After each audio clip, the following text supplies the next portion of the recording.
యోధా బెత్లెహేము దేశంలో కరువు వచ్చింది.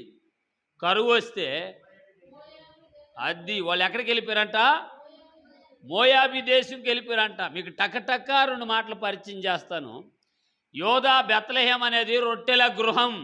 ఏంటంటే అది దేవుని కృపుండే స్థలము, దేవుని కట్టడుండే స్థలము, దేవుని దీవునుండే స్థలము, దేవుని ఆత్మ సంచారం చేసే స్థలము బెత్లెహేము. యోధా బెత్లెహేము, యెరూషలేము. మోయాబి దేశము బలహీనమైన దేశము, విగ్రహారాధన కలిగిన దేశము, పాపంతో నిండబడిన దేశము, అక్రమమైన మార్గాల్లో నడిచే ఏ దేశము? మోయాబి దేశం.